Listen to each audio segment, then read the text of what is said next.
So I can't exactly say that I'm beating the trans people are mentally ill allegations with this one. Hello, everybody. This is Ron Ray, as always. Um, my skill building worker is coming over. She'll be here in about 10 minutes or so. We're going to clean the house and stuff like that. And I was thinking about how I keep sending her screenshots without thinking about what name is in the screenshots. Because for everybody else in my life, they understand I go by so many names. Many, many names. But my skill building worker is the one person who I have not told specifically, hey, don't call me by my legal name.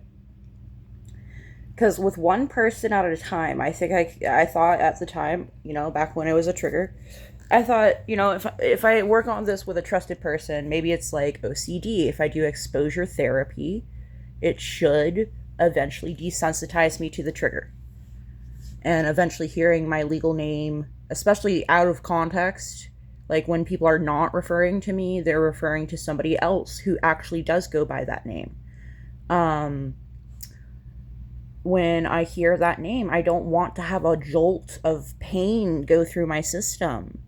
And terror and anxiety and irritability and suicidal thoughts, So I went through this exposure therapy where I didn't tell her that I don't go by my legal name. And so she's just been naturally calling me my legal name. And as a result, Barbie has started fronting, and Barbie is a nickname for our legal name.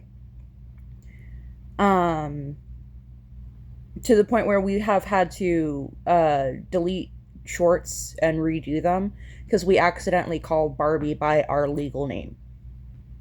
Because that is her actual name. But she goes by Barbie as a not anonymity thing and to differentiate her from the other alters who go by that name who do not front. So to have a host who responds to our legal name as a result of doing the exposure therapy means it was very effective. However, there's a catch. Now that I'm sending her screenshots where I'm referred to as Eerie, Ronry, and Zafira, and I don't think I've ever sent her screenshots of any other name, but that's a lot of names already. Like, is it just like, do people just assume that when I have alter egos that being trans goes along with it? Because I kind of assume that myself, is that I have DID first and I'm trans second, like having DID is what made me trans. So I'm what is other people's perception of me when I don't even know. People still misgender me on the internet. What is people's perception of my gender? Full stop. It's so weird how no matter how many times my gender changes, like concretely changes, not just I think of a new label to go by is more appropriate. It's not that. It's like my gender literally changes.